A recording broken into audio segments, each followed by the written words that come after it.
Clark Kent podia dobrar aço com as mãos. Podia voar. Podia ouvir um sussurro do outro lado do mundo. Podia encarar o sol sem piscar. E mesmo assim, o homem que mais respeitava na vida não tinha nenhum desses poderes. Jonathan Kent era um fazendeiro de Salvoville. Mãos calejadas. Palavras simples. Uma vida sem glamour, sem fama, sem nada que o mundo moderno chamaria de extraordinário. Mas foi ele quem moldou o maior herói que o universo já conheceu. E a pergunta que esse fato levanta é incômoda. Porque se um homem comum, sem recursos, sem superpoderes, sem manuais de paternidade, conseguiu criar um filho com essa estrutura interna, o que estamos fazendo de errado hoje? Vamos começar pelo começo. Quando Jonathan e Martha encontraram uma nave espacial num campo de milho em Salvoville, eles tinham uma escolha. Poderiam ter entregado o bebê que estava dentro para as autoridades. Poderiam ter virado as costas, com medo do que não entendiam. Poderiam ter calculado o risco e escolhido a segurança. Jonathan Kent escolheu diferente. Ele escolheu o menino. E essa primeira decisão já diz tudo sobre o tipo de homem que ele era. Jonathan não precisava entender para aceitar. Não precisava de garantias para agir. Ele viu uma criança que precisava de um lar e deu o que tinha. Isso é responsabilidade. Não a responsabilidade que o mundo moderno prega, a de cuidar de si mesmo primeiro, otimizar sua vida, proteger sua energia. A responsabilidade antiga. A que diz que quando você pode fazer algo pelo outro, você faz. Sem negociar. Sem pedir reconhecimento. E foi esse valor que ele passou para Clark antes de qualquer outro. Mas Jonathan não parou aí. Conforme Clark crescia e seus poderes começavam a aparecer, Jonathan enfrentou um dos desafios mais difíceis que um pai pode ter. Como criar alguém que é, objetivamente, mais poderoso do que você em todos os sentidos físicos, e ainda assim fazer com que ele te respeite, que te ouça, que internalize o que você tem a ensinar. A resposta de Jonathan não foi autoridade. Foi exemplo. Ele nunca pediu para Clark fazer algo que ele mesmo não faria. Nunca pregou um valor que não vivia. Nunca usou palavras que suas ações contradiziam.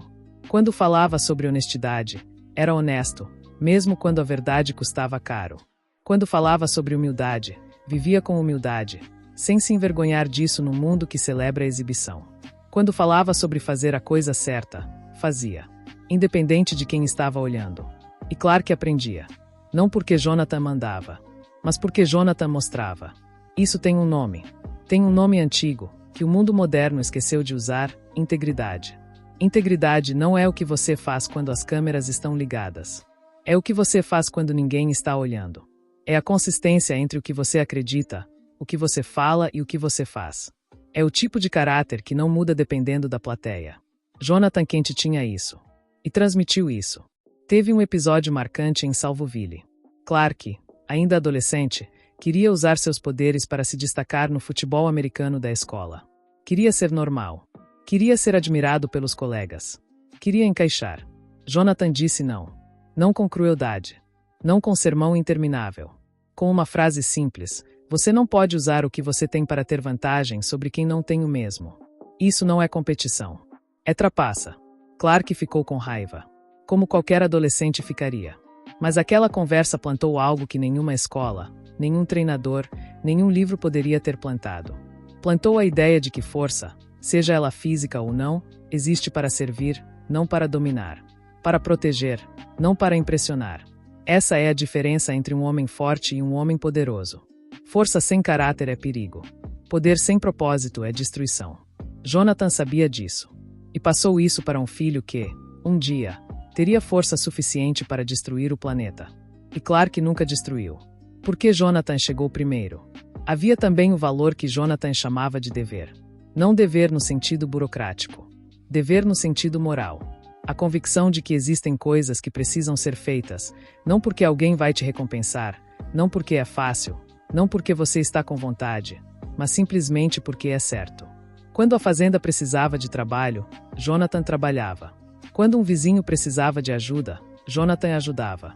Quando Clark precisava de uma conversa difícil, Jonathan não fugia dela.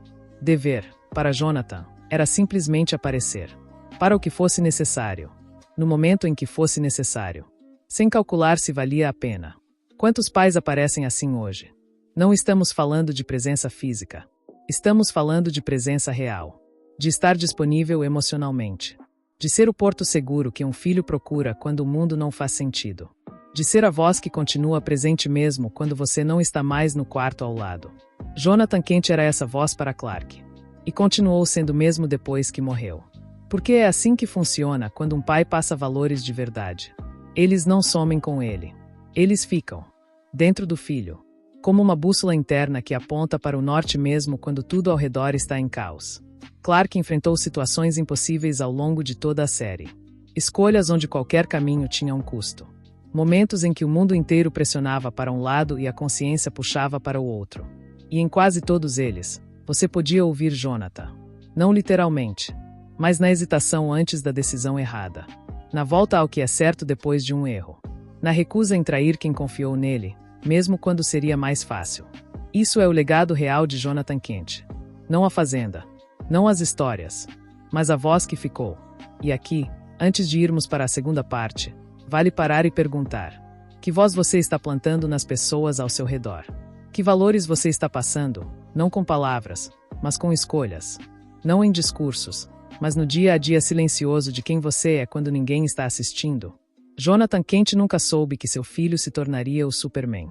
Mas agiu como se soubesse. Como se cada conversa, cada decisão, cada exemplo importasse, porque importava. Na segunda parte, vamos falar sobre os valores que ele deixou e que o mundo de hoje parou de ensinar. E por que a ausência deles está custando caro. Acabamos de falar sobre como Jonathan Kent moldou Clark. Sobre responsabilidade, integridade e dever.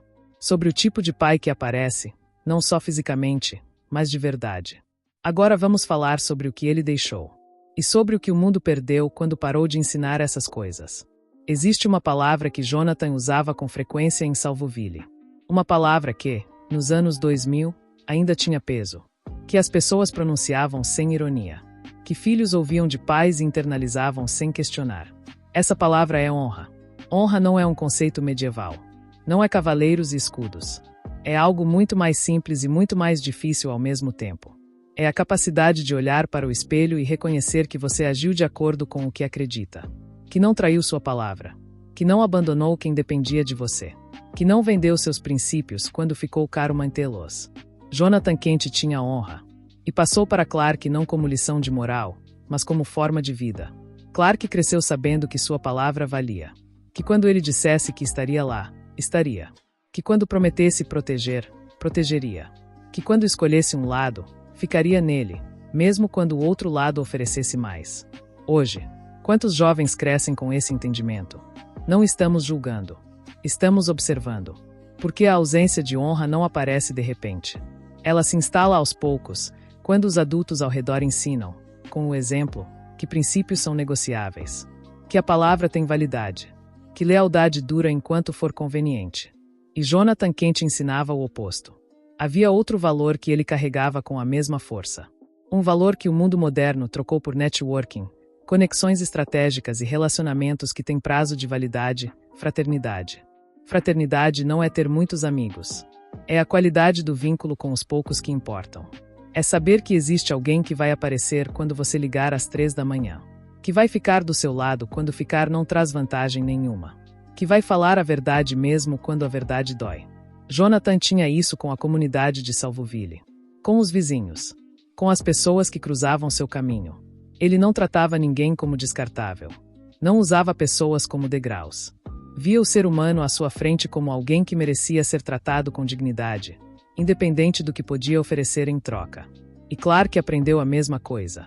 A lealdade que ele desenvolveu com Lana, com Chloe, com Pat, não era circunstancial. Era estrutural. Era o reflexo de um pai que nunca tratou ninguém como temporário. Isso é irmandade. O tipo real. O tipo que o mundo está com fome de ver. Mas talvez o valor mais raro que Jonathan ensinou tenha sido esse. A coragem de ser simples. No mundo que grita que você precisa ser mais, ter mais, mostrar mais, Jonathan Kent era um fazendeiro satisfeito com o que tinha. Não porque era conformista. Porque entendia que grandeza não mora no tamanho da conta bancária. Mora no tamanho do caráter. Ele nunca quis fama. Nunca buscou poder. Nunca usou Clark, mesmo sabendo o que o filho era capaz, para ganhar vantagem, dinheiro ou reconhecimento.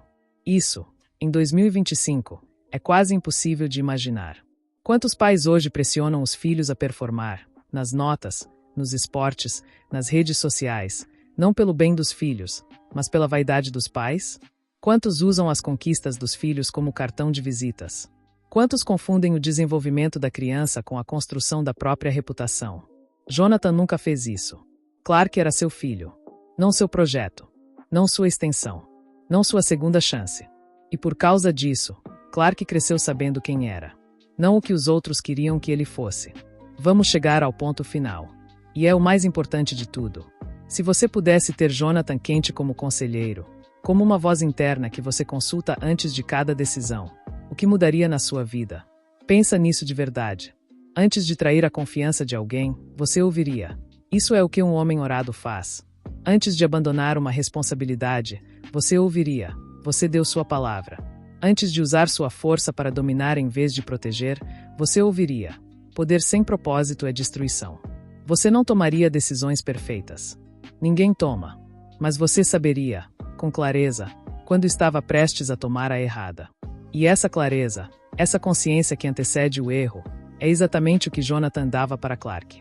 Não é sobre ser perfeito. É sobre ter uma bússola. Jonathan Kent morreu como viveu, fazendo a coisa certa, protegendo quem amava, sem pedir nada em troca, sem saber o tamanho do legado que deixava. E Clark se tornou o Superman. Não por causa dos poderes, mas por causa de um fazendeiro simples de Salvoville que acreditou que valores valem mais do que superpoderes.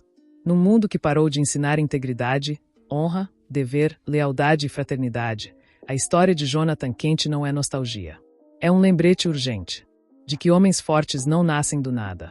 São construídos, tijolo por tijolo, conversa por conversa, exemplo por exemplo.